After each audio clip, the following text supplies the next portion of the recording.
নমস্কার বন্ধুরা, শম্পা বিশ্বাস কিচেনে আপনাদের স্বাগত। আজকে আমি চিকেনের আরও একটা রেসিপি করে আপনাদের দেখাবো। বাড়িতে কিভাবে সহজে আপনারা ভালো রেস্টুরেন্টের মতন চিকেন স্টু করতে পারবেন সেটাই করে দেখাবো। খুব সহজভাবেই করবো, সবাই করতে পারবেন। চলুন তাহলে কিভাবে করেছি দেখে নেওয়া যাক। চিকেন স্টু বানানোর জন্য আমি এখানে বিনস নিয়েছি বড় বড় করে কেটে, আলু, গাজর, পেঁয়াজও আমি বড় বড় করে কেটে নিয়েছি। ছোট সাইজের পেঁয়াজ 4 টুকরো করে কেটেছি, ক্যাপসিকাম আর পেঁপে। আর এখানে চিকেনটা ধুয়ে পরিষ্কার করে নিয়েছি। আমি এখানে মুরগির লেগ পিসের থেকে নিয়েছি। লেগ পিসের মাংসর থেকে স্টু করলে কিন্তু স্টুটা বেশি ভালো হয়। সব সবজিগুলো আর চিকেনটাকে একসাথে আমি প্রেসার কুকারের মধ্যে নিয়ে নিয়েছি। পরিমাণ মতো নুন দিয়ে দিলাম, দিয়ে জল দিয়ে দিচ্ছি। প্রেসার কুকারে ঢাকনাটা বন্ধ করে আমি জোরে করে 2টো সিটি দিয়ে নেব। প্রেসার কুকার আমি ঠান্ডা করতে দিয়েছি, ততক্ষণে আমি এখানে একটু আদা আর কয়েক কোয়া রসুন গ্রেট করে নিচ্ছি।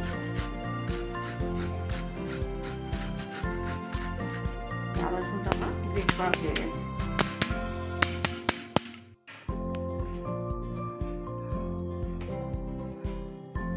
চিকেন স্টুটা বানানোর জন্য আমি কড়াতে একটু সাদা তেল দিয়ে দিলাম। তেলের পরিমাণটা কিন্তু খুব অল্প।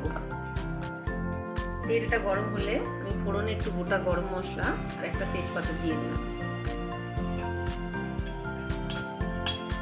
ফোড়নে ভালো গন্ধ বেরোলে গ্রেট করা আদা রসুনটা দিয়ে দেব।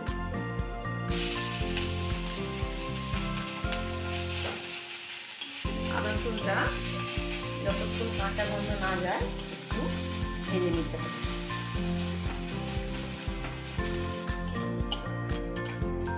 গ্যাসের আঁচটা মিডিয়ামে রেখে একটু সময় ধরে আদা রসুনটাকে ভেজে নিতে হবে। আদা রসুন এবার ভাজা হয়ে গেছে।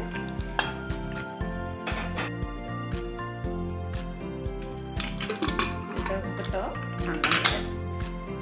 এবার আমি সেদ্ধ করা চিকেন আর সবজিগুলো এর মধ্যে দিয়ে দেবো।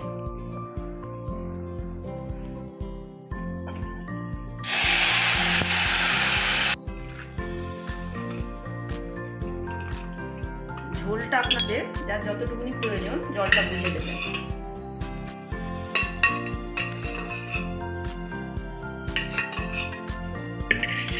চিকেন স্টুটা ভালোভাবে গ্যাসের আঁচটা জোরে দিয়ে ফুটিয়ে নিতে হবে। সামান্য একটু চিনি দিয়ে দিলাম, স্বাদের মতন, জাস্ট 2-1টা দানা। নুনের স্বাদটা আপনারা একটু দেখে নেবেন। আমি চিকেন সেদ্ধ করার সময় দিয়েছিলাম, তাই এখন আর দিলাম না। আপনারা ওটা টেস্টের মতো দিয়ে নেবেন। অল্প একটু কর্নফ্লাওয়ার নিলাম,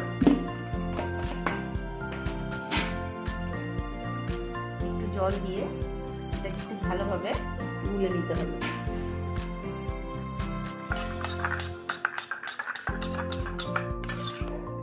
নিয়ে স্টুতে দিয়ে দিলাম।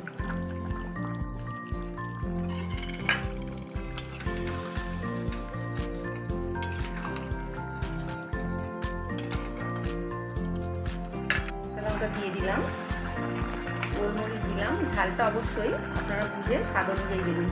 চিকেন স্টুতে কিন্তু বেশি ঝাল হলে ভালো লাগবে না, তো আমি ওই জন্য একদম শেষে কাঁচা লঙ্কা আর একটু গোলমরিচ দিলাম। চিকেন স্টুটা আমার একদম রেডি। গ্যাস অফ করে দিলাম। এই সময় আপনারা অবশ্যই কিন্তু নুনের স্বাদটা দেখে নেবেন।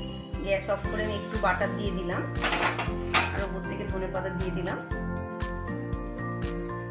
দিয়ে আমি এটাকে ঢেকে 5 মিনিটের জন্য রেস্টে রাখবো।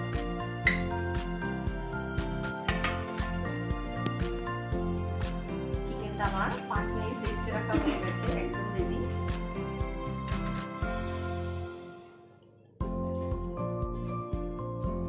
গরম গরম এরকম চিকেন স্টু দিয়ে, বিশেষ করে ঠান্ডার সময় ভাত রুটি সবকিছুর সঙ্গে কিন্তু দারুণ লাগে। রান্নাটা আমি খুব সহজভাবেই করে দেখালাম। আশা করি আপনাদের ভালো লেগেছে। আর আপনারা অবশ্যই বাড়িতে ট্রাই করবেন। এটা বাচ্চা বয়স্ক সবাই খেতে পারবে। যদি ভিডিওটি ভালো লেগে থাকে লাইক ও শেয়ার করুন। আর এখনো আমার নমস্কার।